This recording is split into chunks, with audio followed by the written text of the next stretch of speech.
The dog The was left in conference that room small crate smelled for like days, leather and old neglected money. and terrifying. Rebecca Chen This sat at footage the end proves of a the polished inhumane table that conditions he was stretched forced to longer than her endure. entire studio apartment, her hands clasped tight enough to leave marks on her palms.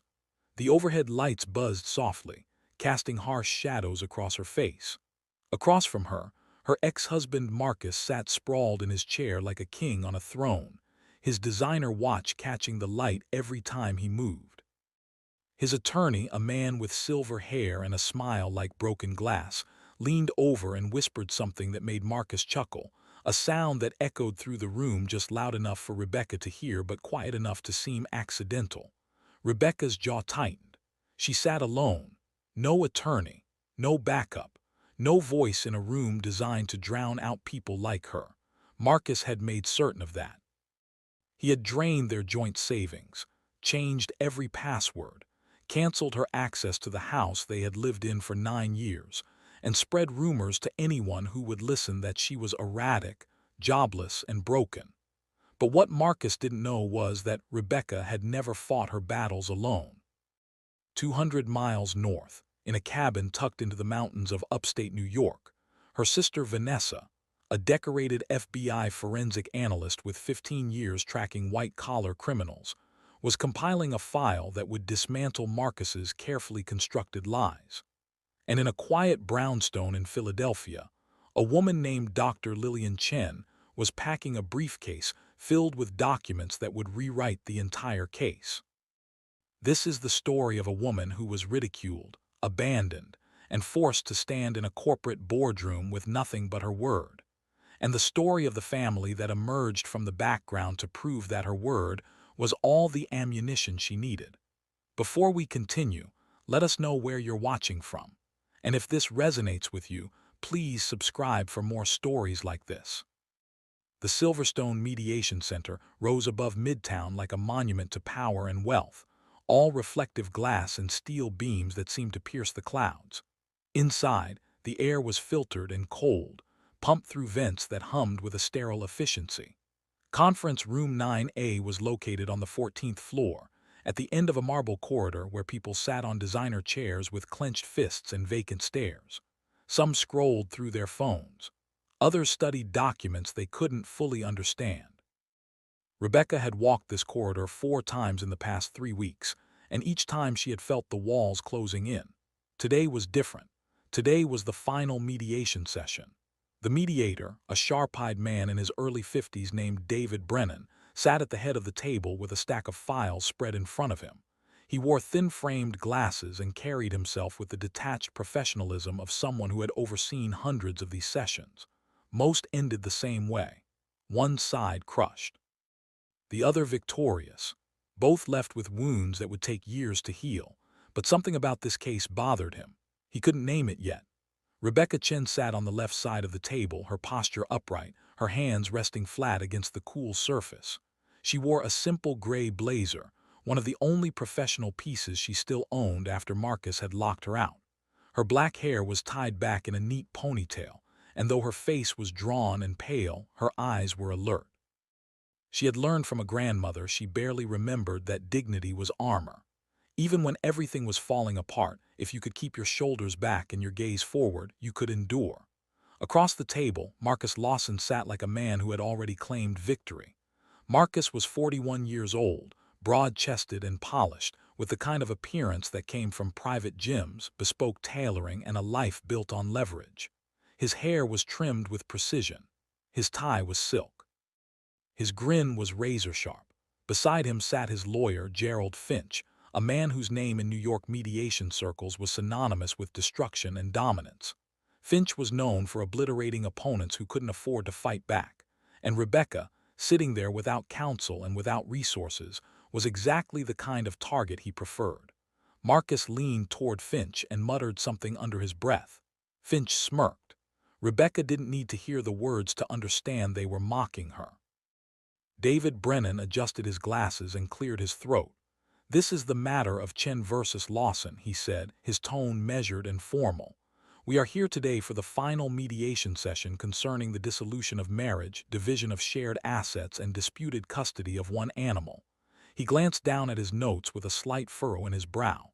a Siberian husky named Odin. Rebecca's chest constricted at the name. Odin, her dog, her shadow. The only creature that had stayed beside her when everything else had been stripped away. Finch stood, smoothing his jacket with deliberate flair. "Mr. Brennan," he began, his voice oiled and rehearsed. "My client, Mr. Marcus Lawson, has demonstrated extraordinary patience and generosity throughout this process. He has extended multiple settlement offers to Ms. Chen, including temporary relocation support and a fair financial package. However, she has rejected every reasonable proposal and continues to level unfounded accusations regarding my client's integrity and financial practices." He paused for emphasis. "Additionally, Ms. Chen has failed to retain legal representation, which we interpret as either a lack of commitment to this process or an inability to support her allegations with factual evidence." Marcus nodded along, his expression dripping with false compassion. Brennan's gaze shifted to Rebecca. "Ms. Chen," he said carefully, "is it accurate that you are representing yourself in these proceedings?" Rebecca stood slowly. Her hands were steady, but her pulse hammered so loudly she could hear it in her ears. "Yes, that's correct," she said quietly. "And may I ask why that is?" Rebecca paused. She could feel Marcus watching her, could hear the low snort he tried to suppress. "Because my husband emptied our joint accounts," Rebecca said, her voice firmer now. "He locked me out of our home. He canceled every credit card with my name on it. He made sure I had no access to any funds that could help me hire representation." Finch scoffed audibly. "Mr. Brennan, this is a blatant distortion of the facts." "I'm not done," Rebecca interrupted, her voice slicing through the air like steel. The room went silent. Brennan raised an eyebrow. "Please continue, Ms. Chen." Rebecca took a breath. "He also forged my signature on legal documents, transferring ownership of our home into his name exclusively. He did the same with Odin's registration paperwork. And he has been concealing assets in foreign accounts for years." Marcus's grin flickered, just for a heartbeat, but it was enough. Finch stood again, his tone cutting. "Mr. Brennan, these are inflammatory accusations with zero substantiating evidence. Ms. Chen is clearly acting out of desperation." "Do you have evidence to support these claims, Ms. Chen?" Brennan asked, his gaze penetrating. Rebecca's fingers trembled slightly. "Not with me at this moment," she admitted, "but it exists." Marcus laughed, loudly. The sound bounced off the glass walls like a slap. "This is absurd," he said, shaking his head. "She has nothing, no attorney, no proof, no standing. Mr. Brennan, I request we proceed with the settlement as outlined and conclude this charade." Brennan's expression tightened. He didn't appreciate being laughed at in his own mediation. "Mr. Lawson," he said coolly, "you will refrain from outbursts unless invited to speak." Marcus's smile returned, but his eyes were ice. Rebecca sat down slowly, gripping the edge of the table. She felt the pressure of the room bearing down on her like a physical weight. She had no documentation, no attorney, no leverage. Just her testimony against a man who had spent years fortifying his secrets. And yet, buried deep inside her, she clung to a fragile thread of hope. Because 4 days ago she had received a message. It came from an unknown number. It read, "I'm on my way, hold the line." She didn't recognize the number, but she recognized the cadence. She recognized the tone. It was Vanessa, her sister. The woman she hadn't seen in 7 years.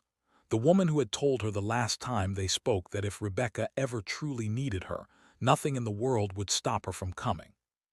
And Rebecca believed her, because Vanessa didn't make promises she couldn't deliver. If you believe that strength begins with standing your ground, hit like and let this story remind you why the truth always finds its voice. Vanessa Chen had been in worse situations than this. She had tracked cybercriminals across 3 continents, dismantled fraud networks operating out of Eastern Europe, and testified in federal trials that ended with life sentences. She had learned to survive on precision, patience, and an unshakable belief that no case was unsolvable if you followed the evidence and trusted the process. But this case was different. This case was family. Vanessa sat in a small rented cabin just outside Albany, New York. The walls were bare except for a large corkboard covered in printed emails, financial spreadsheets, and photographs connected by colored string. Her laptop glowed on the table in front of her, displaying encrypted files and transaction logs. Beside the laptop sat a prepaid phone, a thermos of green tea, and a photograph of Rebecca from 8 years ago, laughing at a family barbecue, whole and unguarded. Vanessa hadn't seen that version of her sister in far too long. Vanessa was 37 years old, wiry and focused, with short dark hair and eyes that carried the sharpness of too many late nights spent chasing leads. She had left home at 19 to study forensic accounting, and she had spent the next 18 years becoming one of the FBI's most trusted analysts. She didn't discuss her cases. She didn't discuss the people she had helped put away. But anyone who met her understood she was someone who had stared into darkness and refused to blink. When Rebecca called her 7 months ago, voice shaking and barely holding together, Vanessa knew exactly what needed to be done. Rebecca told her everything, about Marcus's manipulation, about the isolation, about how he had systematically cut her off from friends, from work, from family, about how he had convinced her she was worthless, that no one would take her seriously, that leaving him would destroy her. And then she told her about Odin. Odin was a 3-year-old Siberian husky that Rebecca had rescued from a shelter 4 years ago. He had been her constant companion, her guardian, her reason to wake up on mornings when Marcus's cruelty felt unbearable. Odin slept beside her. He ran with her through the park. He sat with her on the floor when she wept. And Marcus despised him, not because Odin was aggressive or troublesome, but because Odin was devoted to Rebecca and Marcus couldn't tolerate anything that loved her more than it obeyed him. So when Rebecca finally left, Marcus ensured she couldn't take Odin with her. He changed the locks. He transferred Odin's registration into his name exclusively. He told Rebecca that if she attempted to take the dog, he would have her charged with theft. And then he sent her footage. In the footage, Odin was confined to a crate in the garage of their former home. The crate was undersized. The dog was whimpering, and Marcus's voice could be heard off-screen, saying, "This is what disobedience looks like." Rebecca had broken down on the phone when she told Vanessa about the footage. And Vanessa had made a vow. "I'll bring him home," Vanessa had said. "I'll bring everything home," and she had meant every word. For the past 7 months, Vanessa had been operating in the shadows. She had used every skill the Bureau had trained her in: digital forensics, financial tracking, surveillance analysis to dissect Marcus Lawson's life. And what she uncovered was darker than she had anticipated. Marcus wasn't just a manipulative spouse. He was a criminal. Vanessa had traced Marcus's finances through shell corporations in the British Virgin Islands, Panama, and Malta. She had uncovered evidence of tax fraud, embezzlement, and deceptive business practices that stretched back over a decade. She had discovered that Marcus had been skimming funds from his own consulting firm, a business that managed portfolios worth tens of millions for oblivious investors, and redirecting those funds into hidden accounts. And she had located the forged documents, the property deed, the registration papers for Odin, even Rebecca's signature on a postnuptial agreement she had never reviewed, let alone signed. Vanessa had assembled everything into a comprehensive file: bank records, intercepted communications, recorded conversations, testimonies from former associates who had been silenced with settlements and non-disclosure agreements. It was enough to destroy Marcus. But Vanessa understood that evidence alone wouldn't be sufficient. Rebecca needed someone who could walk into that mediation room and force the mediator to listen. She needed an advocate, not just any advocate, she needed the best. And Vanessa knew exactly who that was. She picked up her phone and dialed a number she hadn't used in 12 years. It rang once. Then a voice answered, calm, authoritative, familiar. "This is Dr. Lillian Chen." Vanessa closed her eyes. "Mom," she said quietly, "it's me." There was a long pause on the other end, then softly, "Vanessa." "I need your help," she said. "Rebecca needs your help." Another silence. "Tell me everything," Lillian said, and Vanessa did. "If you stand with those who refuse to be silenced, drop a comment below with one word: truth." Dr. Lillian Chen had built her career on unwinnable cases. She was 60 years old, silver-haired and precise, with a reputation that stretched from Philadelphia to Capitol Hill. She had argued before appellate courts.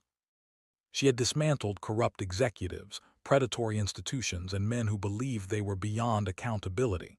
She didn't lose often, and when she did, it was because the system had collapsed, not because she had. But 12 years ago, Lillian had made a decision that fractured everything. She had been offered the opportunity of a lifetime, a multi-year civil rights case against a national corporation accused of systemic discrimination. The case would consume years of her life. It would demand everything she had, and it would mean being absent from her family. Her partner had understood. Her daughter Vanessa had been mature enough to accept it, but her younger daughter Rebecca had been only 14 years old, and Lillian had missed everything. She had missed recitals, graduations, the fragile moments when a daughter needed her mother present. By the time the case concluded, by the time Lillian had secured a landmark ruling that reshaped employment law and protected thousands of workers, Rebecca was 20 and emotionally distant. Not physically gone, but emotionally unreachable. Rebecca had grown up believing that her mother prioritized her legacy over her children, that winning battles mattered more than being there. And when Rebecca met Marcus Lawson in graduate school, a charming, assertive man who vowed to never abandon her, she had fallen completely. Lillian had seen through Marcus from the beginning. She had warned Rebecca. She had pleaded with her not to marry him, and Rebecca had severed contact. They hadn't spoken in over a decade, until Vanessa called. Now, as Lillian sat in a business-class seat on a train from Philadelphia to New York, she reviewed the files Vanessa had compiled. Her reading glasses perched on her nose, her expression unreadable. The evidence was devastating. Marcus Lawson was a predator, and her daughter had been suffering in silence for years. Lillian's hands tightened around the papers. She had failed Rebecca once. She would not fail her again. When the train pulled into Penn Station, Lillian didn't check into a hotel. She went directly to the mediation center. She wore a tailored charcoal suit, her silver hair swept into an elegant updo, her leather briefcase embossed with her initials.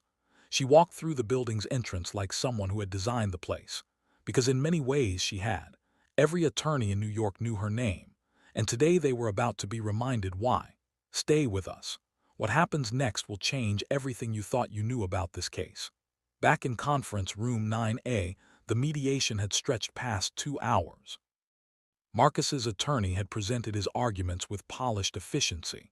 He had portrayed Rebecca as unstable, financially reckless, and uncooperative. He had submitted affidavits from Marcus's business partners praising his character. He had even called in an animal behaviorist who testified that Odin was receiving superior care under Marcus's supervision.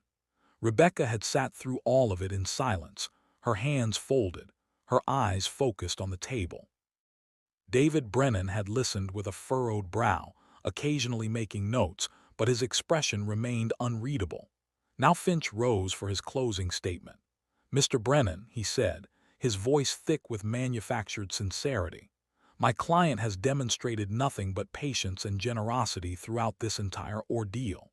Ms. Chen has made reckless accusations without a single piece of supporting evidence. She has rejected fair settlements.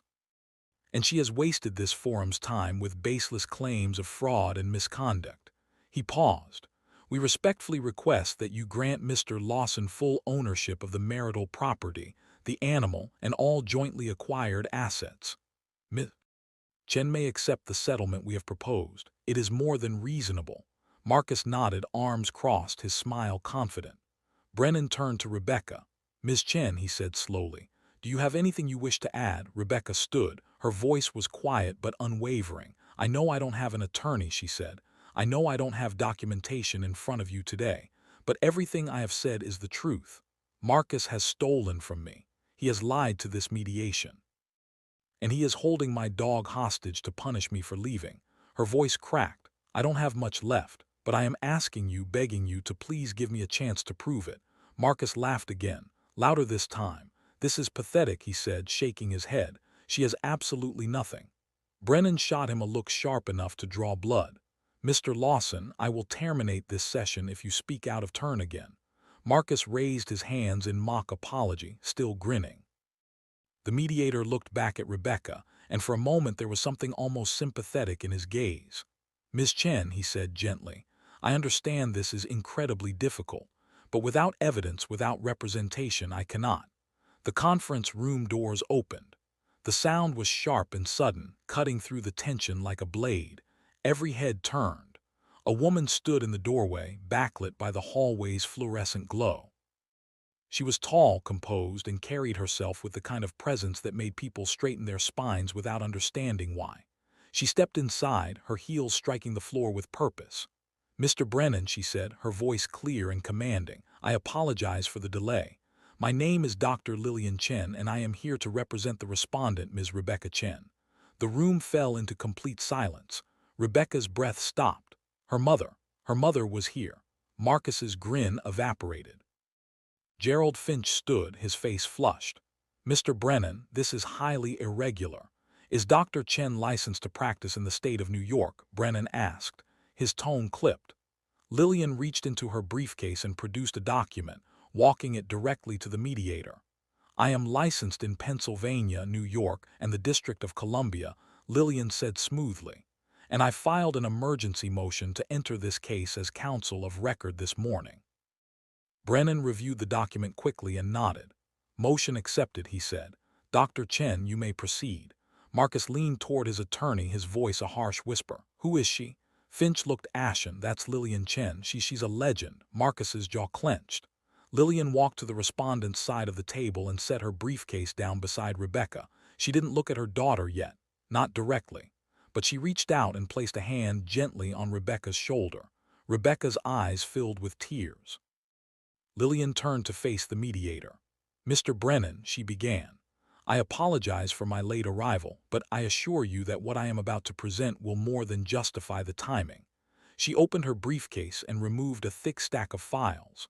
Over the past 7 months, my eldest daughter, Ms. Chen's sister, has conducted a comprehensive investigation into Mr. Marcus Lawson's financial and legal conduct. What we have discovered is not simply marital misconduct. It is a systematic pattern of fraud, forgery, and financial abuse spanning over a decade. Marcus shot to his feet. This is absurd. Sit down, Mr. Lawson, Brennan said sharply. Marcus sat, his face flushed. Lillian continued. Mr. Lawson has systematically concealed assets in offshore accounts in the British Virgin Islands, Panama, and Malta. He has committed large-scale tax fraud that would be of significant interest to federal authorities.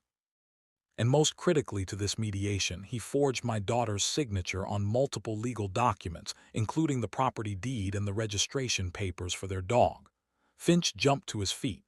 Mr. Brennan, these are defamatory accusations. They are documented facts, Lillian said calmly. She turned toward the back of the room, and the person who documented them is here to testify. The doors opened again. This time, a woman entered. She was lean, sharp-eyed, and moved with the controlled precision of someone trained to notice everything. She wore a dark blazer, slacks, and an expression that could stop traffic. Vanessa Chen. Rebecca gasped. Vanessa's eyes met hers across the room, and for the first time in 7 years she smiled. A real smile. Mr. Brennan, Lillian said. This is my daughter, Vanessa Chen. She is a senior forensic analyst with the Federal Bureau of Investigation with 15 years of service.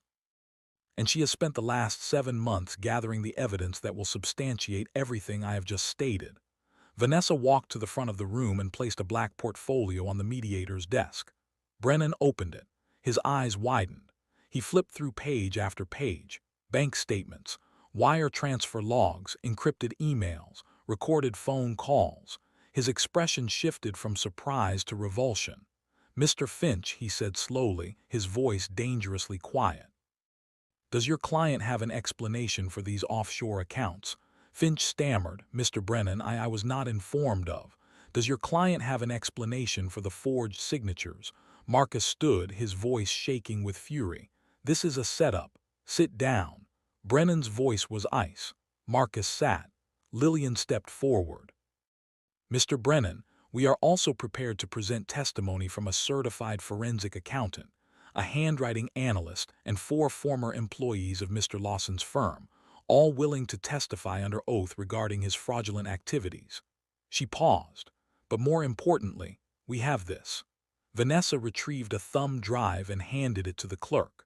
On this drive, Lillian said, is video footage taken from the security system in the marital home.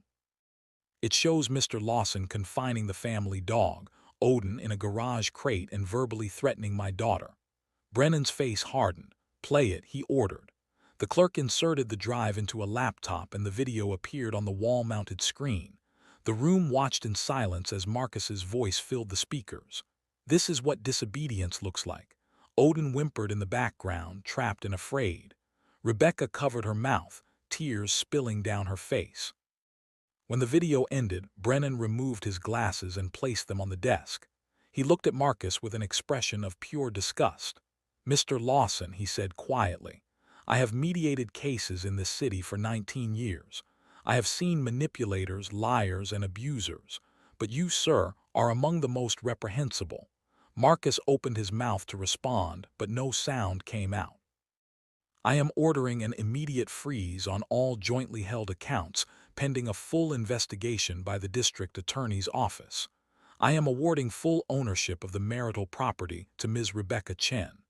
I am awarding full custody of the dog Odin to Ms. Chen.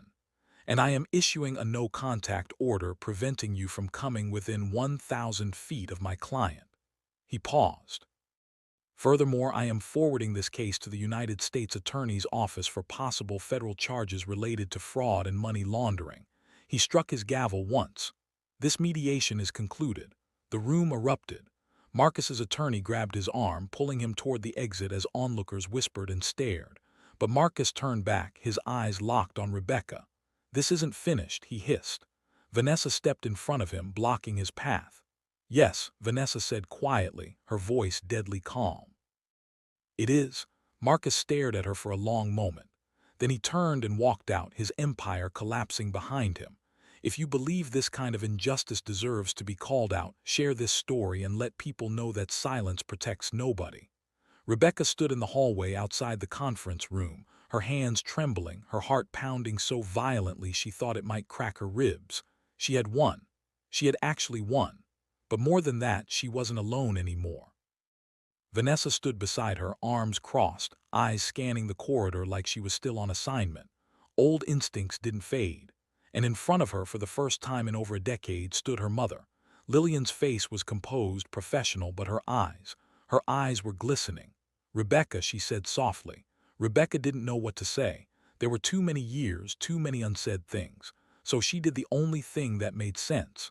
She stepped forward and wrapped her arms around her mother.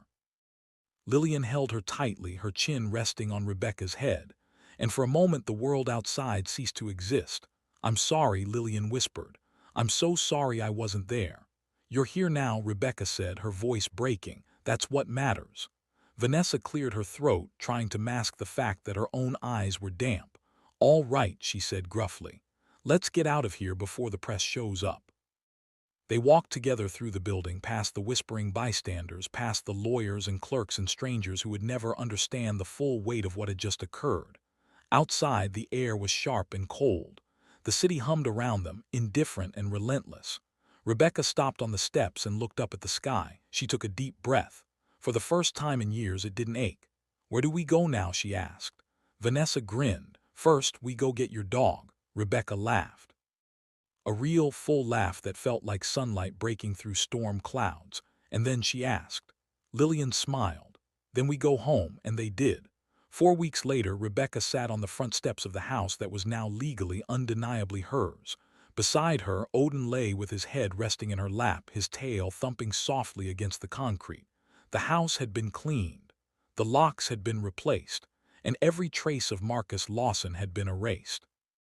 Vanessa had stayed for 3 weeks, making sure Rebecca was secure, helping her establish new accounts, new security protocols, new routines.